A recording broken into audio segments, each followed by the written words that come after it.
Mesdames et messieurs, bonsoir et bienvenue à cette émission d'Info 9. L'association Panda de l'Abitibi-Ouest présente un nouveau visage. Pour nous en parler, je reçois la présidente de cette association, Mme Solange Gingras-Moras. Madame Moras, bonsoir. Bonsoir.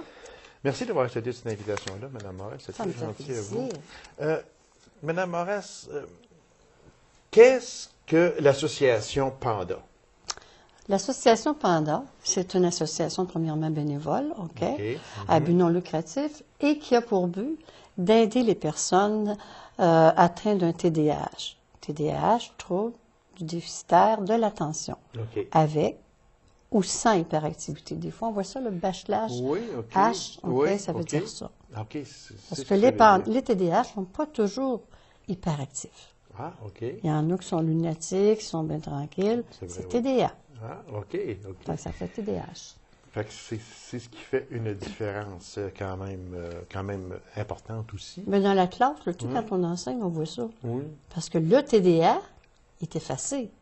OK. Il est effacé, puis il donne tout le temps, souvent. Pas tout le temps, souvent. Oui, il se tient un peu à l'écart. Il est heureux dans son monde.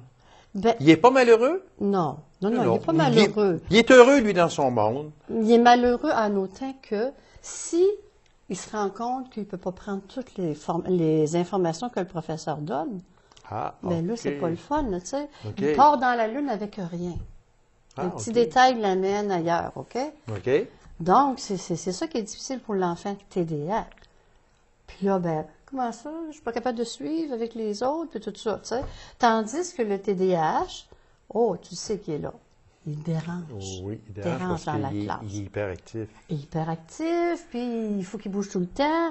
Il peut aussi bien bouger tout le temps sur sa chaise, puis il écoute en même temps. Il écoute. Mais il n'est pas toujours sans attentif. Le vouloir, il dérange.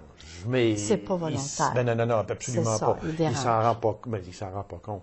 Il s'en rend pas compte comme. C'est ça. Parce que c'est quand tu discutes avec que tu le fais prendre conscience que, tu vois, regarde, ça dérange toute la classe, là. Tu as fait telle affaire. Hein, j'ai fait ça. Ils vont nous dire ça des fois. Ils ne sont pas conscients tout le temps de ce qu'ils font. OK. C'est pour ça que cette personne-là, comme vous le dites si bien, va dire, j'ai-tu dérangé, moi, là? Tu sais? Mais je fais rien. Voyons donc. Je suis bien tranquille, là. Je suis bien tranquille. C'est ça. Voilà. C'est ça qui est quand même une différence, parce qu'il faut faire la distinction également. Madame Moras, l'ancienne appellation, c'était Association Panda de l'Abitibi-Témiscamingue. Eh oui. Ce n'est plus ça. Pourquoi avoir changé? Nous sommes une association reconnue par le centre de santé, mais non subventionnée. Et nous sommes dans notre 8e année. Et là, au début, notre mission se voulait être régionale. OK. Donc, Abitibi-Témiscamingue. Oui. Mais comme on voit que la subvention ne vient pas, à chaque fois qu'on change, on est sur le bord d'en avoir une. D'avoir une enveloppe récurrente pour au moins payer un employé et tout ça. Et à chaque fois qu'on vient pour l'avoir, on change de gouvernement. Puis, ben là, il faut recommencer le dossier, puis on va recommencer. Voilà. C'est un éternel recommencement. Fait que nous, là, on a dit, ben garde, on ne peut pas vraiment donner autant à toute la région. On va se limiter pour ça à MRC, mais en essayant de donner du service quand même à tous ceux qui sont membres. Quelqu'un de Rouen, d'Amos, n'importe quoi, Témiscamingue peut être membre chez nous. Il peut, par les courriels ou tout ça, prendre des informations. Il peut même participer aux activités. Moi, ce que j'ai un peu de misère avec ça, moi, puis c'est pour ça que j'en viens sur le sujet, quand on parle seul organisme reconnu de la région qui n'est pas subventionné. Oui. Ça, moi, je trouve ça terrible. Mais c'est terrible, certain. On est reconnu, mais on n'est pas subventionné. C'est ça. Alors, de peine et misère, à bout de souffle, on essaie d'organiser des levées de fonds et tout ça. Mais ça ne veut pas dire qu'on va en avoir tout le temps. Là, ce qui est merveilleux, là, on a une employée depuis 1 an. On a commencé avec Emploi Québec. OK. Et cet employé-là, qui nous donne 30 heures semaine, c'est toute la différence avec avant. Ben oui, c'est sûr. Bénévolement, mettons, j'allais 2 heures semaine ou bien un autre. 2 heures semaine au bureau. Alors que là, maintenant, c'est 30 heures semaine. On avance, on est plus reconnu au niveau médiatique et tout ça, parce que l'employé qu'on a, en plus, c'est une vraie petite perle pour l'informatique puis tout ça. Fait que les médias, là, on commence à être sur la map, là. C'est ça, OK. On est reconnu de plus en plus. Oui, puis on va vous faire connaître encore plus aussi. On va vous faire connaître encore plus aussi. Ben, ça, c'est merveilleux, ça. Parce que c'est vraiment une association. Puis on l'a besoin. Ben on a besoin de c'est sûr, oui, voilà. C'est ça, moi, qui vous offrez des services à une population et puis vous n'êtes pas subventionné. Non. Puis, mais est-ce qu'il y aura un jour, enfin, un ministre, un député ou un je ne sais pas quoi qui va mettre peut-être ses culottes puis qui va dire, mais là, eux autres, là, il y a pas mal de temps qu'on les subventionne. J'espère. Sais-tu qu'est-ce que je rêve un jour?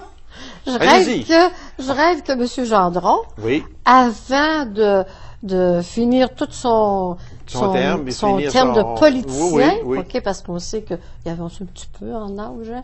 Bon, faut pas... Un petit peu. Comme tout le monde. Comme tout le monde, effectivement. Ça fait j'aimerais ça qu'ils nous organisent un enveloppe récurrente, qu'ils se battent avec nous pour qu'on ait ça. Parce que c'est un besoin essentiel ici. C'est un besoin essentiel, c'est sûr. Le même besoin était, il y a 20 ans, il y a 30 ans, OK? Puis, depuis toujours. Oui. Mais il ne paraissait pas. Voilà. Il ne paraissait pas parce que l'enfant pouvait apprendre sur le tas. Ça va pas bien à l'école? Bon, OK. Le professeur dit que tu es souvent dans la lune ou n'importe quoi, ou bien tu ne suis pas. Ben, regarde, papa, il y a de l'ouvrage à la maison. Hein? On est sur la terre, tout ça, puis regarde, ça va faire. Ça, tu vas rester à la maison. Votre comparaison, là, j'aime votre comparaison. Aujourd'hui, la vie est trop vite. Les performances sont trop demandantes. Donc, c'est sûr que tout TDAH va paraître plus. C'est normal. Oui. Et être TDAH, c'est pas la fin du monde. Non, absolument pas. C'est un petit détail de la vie, OK? Comme toi puis moi qui portent des lunettes. Oh, tes lunettes, là, on va avoir de la misère, hein? Bon, mais c'est la même chose. Oui, le petit médicament qui va faire que tu vas fonctionner mieux, ton attention va être là. Tu vas être là quand tes explications vont être données. Quand il va en donner 10 explications, bien, tu vas peut-être t'en rappeler de 8 au lieu de 1. Voilà, exactement. Alors, c'est même l'adulte. Oui. Quand il fonctionne comme ça, c'est difficile. Oui. L'acronyme a également été modifié. On parlait de PANDA signifiant parent a été changé pour personne. C'est ça. Alors, c'est comme ça qu'on est en arrivé à changer aussi notre mission. Parce que là, le regroupement, qui est à Sainte-Thérèse de Blainville, ont décidé que le PANDA ne voulait pas dire juste parent. Parce qu'ils ont dit, un TDAH, c'est pas juste un parent. C'est n'importe qui dans la société. Mais la mission a commencé, on va aider les parents qui ont des enfants comme ça, OK? Là, on s'est rendu compte, ben là, regarde, là, un adulte toute seule, qui vit toute seule, puis qui est TDAH, il faut l'aider aussi. Oui, exactement. Alors, c'est pour aider tout le monde. Ça regarde tout le monde. C'est pour ça qu'on a changé parent pour personne. Ouais. Alors, c'est plus ce qui veut dire maintenant personne apte à négocier les déficits d'attention. Tu sais, c'est quasiment pareil comme avant. Il y a juste le mot parent qui est changé pour personne. Voilà, le reste est tout pareil. Et le nouveau logo également, qui est aussi très beau, je crois que c'est en passant, mais il est trop gros, là. On ne peut pas le montrer quasiment. Il est quasiment trop gros. Non, on ne peut pas montrer ça? Regardez, tous les deux ensemble, là. Ça. Regardez, tiens, on va essayer de faire ça comme ça ici. OK, tiens, voilà. C'est le nouveau. Avec le petit nounours qui fait le « A », là, à un certain moment donné. C'est vraiment extraordinaire. Ouais. Parce qu'avant, c'était une famille de pandas. Voilà, oui, c'était ça, exactement, qui a été changé pour ça ici, parce que c'est la même sigle, le même dessin pour tous les regroupements pandas du Québec. OK. Parce qu'avant ça, c'était une famille de pandas en train de jouer ensemble. Puis la nouvelle version, ça représente le visage d'un panda. C'était pas mauvais avant non plus. C'était très bien. Mais comme le regroupement, nous, on fait toujours partie du regroupement. Et c'est spécial parce que à partir de cette année, M. Philippe Laprise, qui est représentant de Panda, alors il a fait un spectacle, le spectacle bénéfice, et il a donné à tous les pandas qui ont resté accrochés au regroupement, parce qu'il y en a qui se sont... ils ont quitté, ils voulaient être plus autonomes. Oui. Et on a eu un montant d'argent. Ça a été partagé aux 10 pandas qui sont rattachés au regroupement. OK. Fait qu'on a au moins profité de ça. Ça va nous faire extensionner notre employé 2 mois de plus. Ah, coudonc, c'est très important. Ben oui. On va passer, parce que vous avez plusieurs activités, Mme Moras. Oui. Et puis, j'aimerais ça qu'on en regarde quelques-unes dans le calendrier 2015, surtout. Alors, dans le calendrier 2015, on va y aller avec, en février, il y a des séances d'information qui sont à déterminer. Oui. Maintenant, si on passait au 28 février, on parle d'activités parents-enfants. Traîneaux à chiens. C'est les traîneaux à chiens. OK. Entre Dupuis-Lasserre, de M. Germain, là. OK. Oh, c'est super, ça. Les enfants adorent ça. Puis ils viennent avec les parents. Et puis, il y a plusieurs chiens. Puis on fait des tours. Il y a des pistes. Et les parents s'amusent plus que les enfants, peut-être. Bien souvent. C'est vrai, c'est bien souvent, c'est comme ça. Exactement. Je me rappelle l'année passée, où je dis, hey, je peux-tu essayer de les conduire, tes chiens? Tu sais, hey, ça nous intéresse autant que les enfants. Ben oui, c'est ça. Tu as des parents qui sont TDAH aussi. Oui. Ah bon? Et voilà. C'est aussi bon pour vous.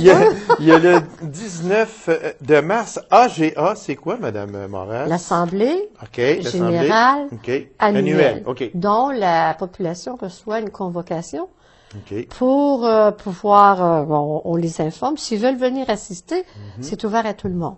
Okay. C'est sûr que ceux qui vont voter, il faut qu'ils soient membres. Oui, c'est sûr. En avril, il y aura date à déterminer, mes conférences avec le docteur Stéphanie Jacques. Oui, notre bon docteur Stéphanie Jacques, elle va venir faire une conférence, mais il faut que je la rappelle au mois de février parce que leur horaire est assez rempli. Les médecins. Même, on leur en donne encore plus. Ben c'est ça. Elle est tellement généreuse, elle vient nous faire ça. On pense que ce sont vraiment des robots. Je te dis quelque chose, tu le fais. C'est ça, regarde, et puis passe juste 10 minutes avec un patient, pas 12, puis on pourrait en parler, mais on va rester dans le sujet du panda. Oui, exactement. Et puis, 24 et 25 avril, là, pactage chez Maxi. Levée de fonds. Une levée de fonds. Ouais. Puis s'il y a des personnes qui peuvent venir nous aider, parce qu'on n'est pas toute une gang. Okay. Nos bénévoles, souvent, ont des enfants, ont bien du travail, hein? Oui, ceux qui sont dans nos membres. Alors, s'il y en a qui sont capables de venir nous aider, ces dates-là, bien, ils sont bienvenus. Alors, ils nous appellent moi ou Léonard, là. Solange Léonard Moras, ils appellent chez nous. Alors, on le répète, c'est les 24 et 25 avril prochains. Pactage chez Maxi, au magasin Maxi à la Sarre. Et aussi, il y en aura un autre levée de fonds comme ça, c'est le mars, 14, 25 avril. De toute façon, on va aller avec le 4 et 5 septembre. OK. Avec le 6 de mai, qui est le Grand McDon. Hey, cette année, pour la première fois, nous sommes sur la liste pour recevoir un montant qui va nous être remis après cette activité-là. Encore là, c'est des fonds qui vont aider à pouvoir extensionner notre employé. Tout ça parce que vous n'êtes pas subventionné. C'est cela. Tout ça. Alors, ça veut dire qu'on prend les bénévoles et puis on s'en sert à son maximum parce que ça prend des sous pour une cause qui est vraiment extraordinaire qui s'appelle Panda.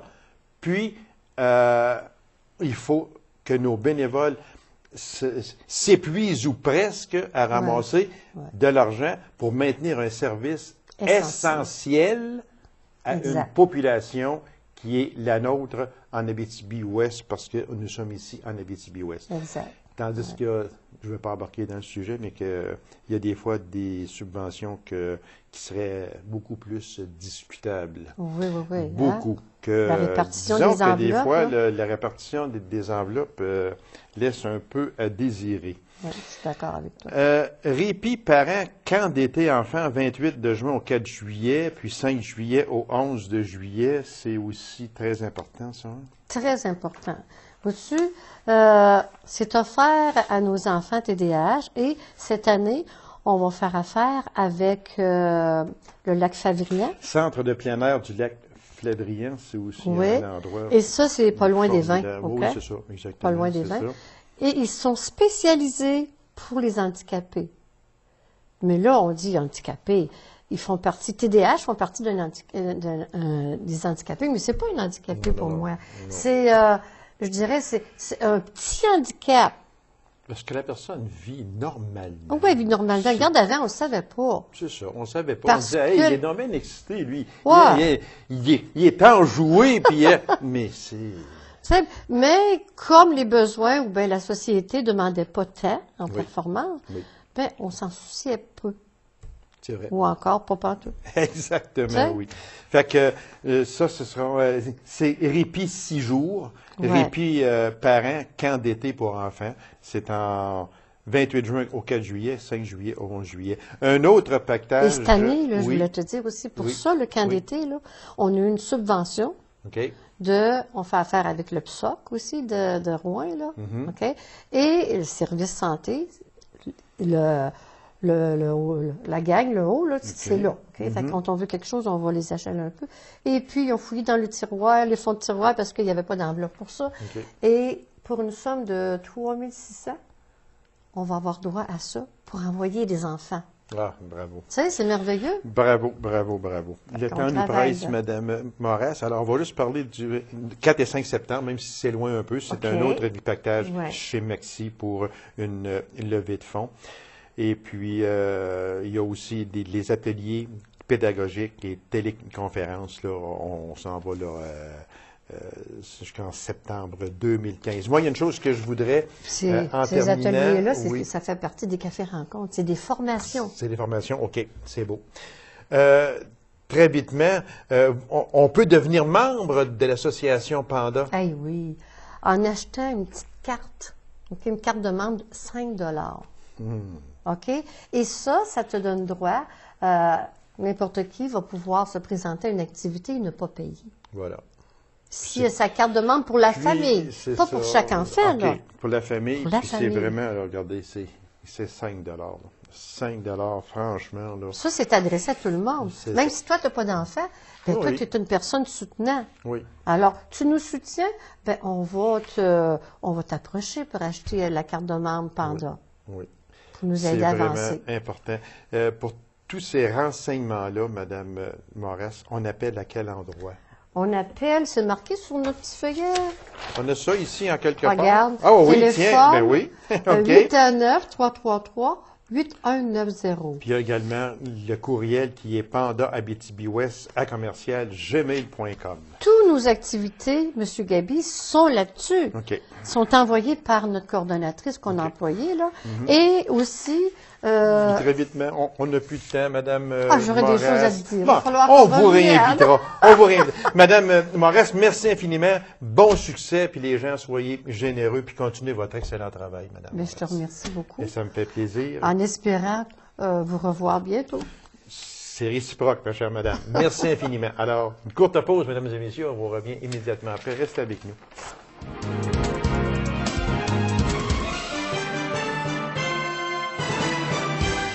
Pour les amateurs de grand air, nous allons parler du club motoneige Abitibi-Ouest avec mon invité, M. Serge Marquis. M. Marquis, bonsoir. Bonjour, M. Lagrasse. M. Marquis, merci d'avoir accepté cette invitation-là. C'est très gentil.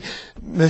Marquis, il me semblait à un certain moment donné que la motoneige était à son déclin un peu. On en entendait moins parler.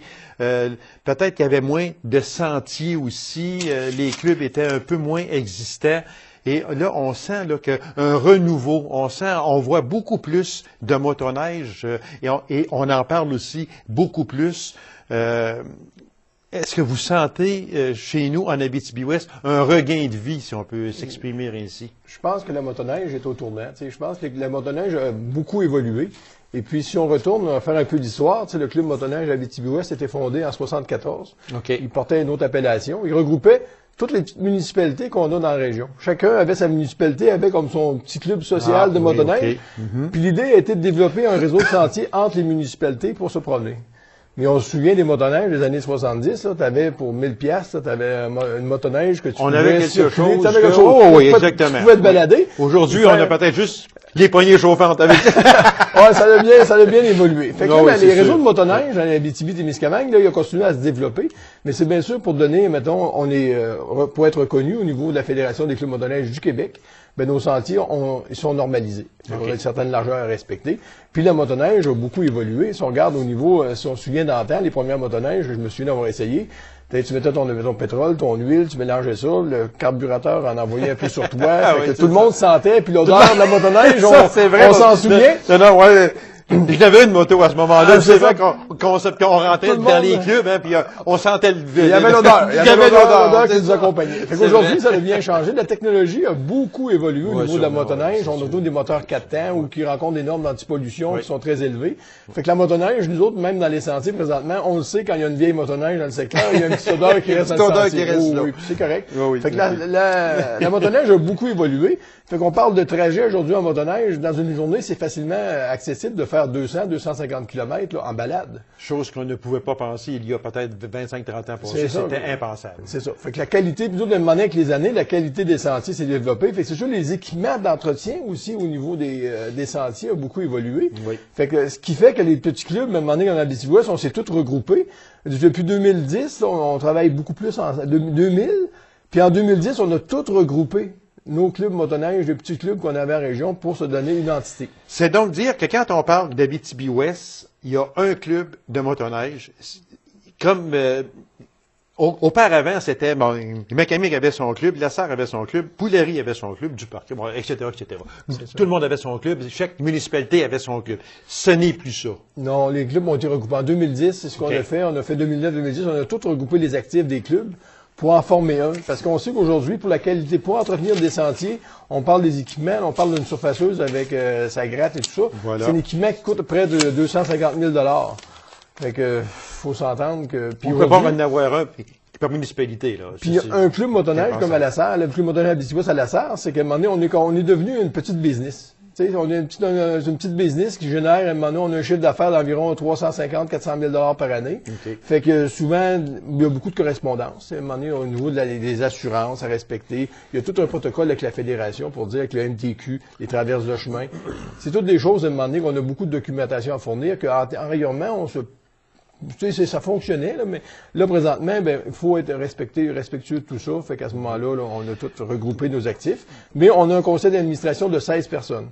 Puis là, on regroupe des gens là, du secteur Est, secteur Sud, secteur Nord, par secteur. Il y a des responsables ici, comme secteur Centre, Mario Corriveau, que je vois ici. Secteur Est, Dominique Dufour. Bon, secteur Nord, Yvon Leclerc, entre autres, là, parce qu'il y en a beaucoup d'autres aussi. Là, on est 16 qui justement, là, sont sur le conseil d'administration, plus tous nos bénévoles qui vont nous aider là, durant la saison, pour mettre parce qu'on disait tantôt, on a tout près de 500 km de sentiers à entretenir. Fait que c'est choses qui ne se fait pas en faisant facilement, là, tu sais. Fait que ça, exactement. les équipements. Parce que si on passe de membres annuels, en 2001, il y avait 586 membres. Oui. Et en 2013, il y a 1120 membres. Fait qu'on a doublé. Oui, comme on disait tantôt, mais si je recule, même antérieurement à ça, il y a eu jusqu'à près de 1800 membres en Abitibi-Ouest. Il y en avait beaucoup, mais une motoneige qu'on disait dans le temps, on disait était beaucoup moins dispendieuse. Oui. Puis le loisir aujourd'hui de motoneige, je vais aller chercher près de, en tout cas, on va mettre un chiffre rapide, dans l'entour de 10 000 $, 10 à 15 000 $ pour une motoneige. Fait que c'est sûr que ça te prend l'équipement qui va avec et tout ça. Fait que de même, ça change la donne. Oui, parce que le fait de faire de la motoneige, moi, je n'ai fait beaucoup, puis on était habillés comme c'était dans le temps. Ça veut dire qu'on gelait. C'est pas compliqué, là. Il faisait pas... on arrivait avec les pieds gelés, puis avec les mains gelées, puis bon, etc. C'était moins intéressant. Aujourd'hui, c'est intéressant de faire de la motoneige. Premièrement, les gens sont civilisés. La première des choses, ça, les gars, une sensibilisation qui s'est faite beaucoup. Puis, les gens sont beaucoup plus civilisés. Les gens font ça comme une activité aujourd'hui et non pas une course dans les sentiers.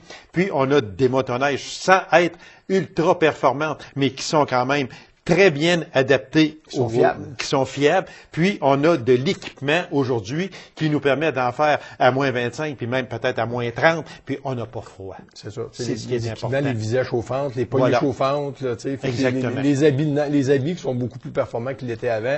La motoneige fiable. L'autonomie, à un moment donné, pour une motoneige, tu sais, d'avoir un 200 km d'autonomie avant de faire le plein. des machines 4 temps. C'est des choses qui fait que c'est un loisir là, qui devient, à un moment donné, très agréable. Oui, tu te promènes en forêt, puis tu as toutes sortes, les paysages sont tous là. Exactement. Si on parlait des cartes de membres, le coût d'une carte de membre? Bon, le droit d'accès pour les sentiers, c'est sûr qu'il y a différents types de droits d'accès, mais le principal qu'on utilise, c'est le droit d'accès annuel.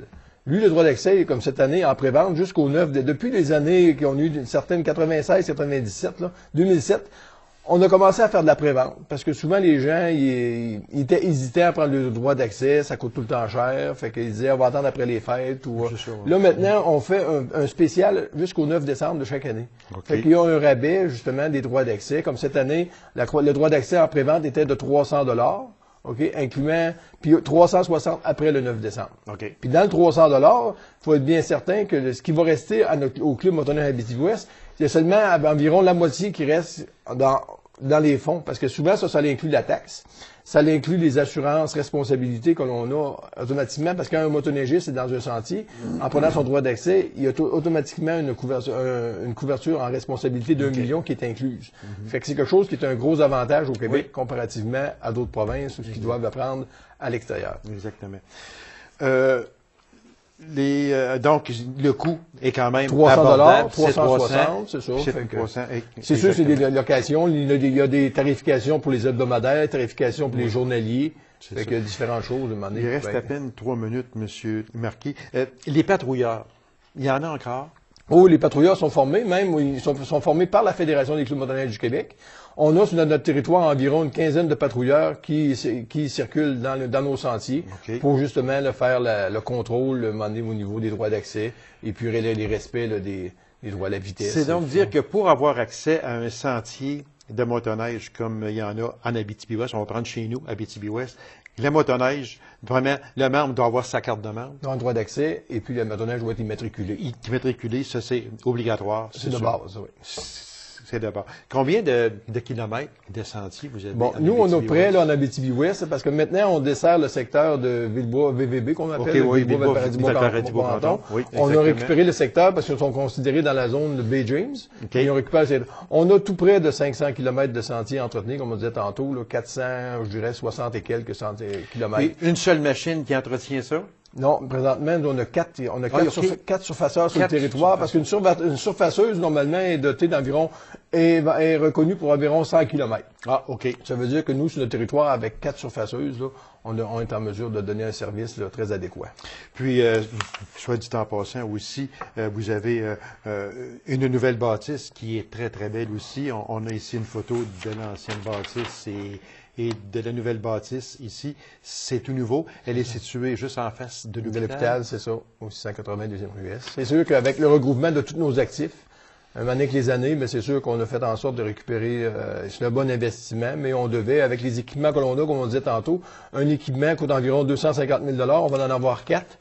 Fait qu'il fallait avoir un garage pour les entretenir, puis faire le suivi de ces machines-là. Fait que depuis 2009, là, on investit beaucoup.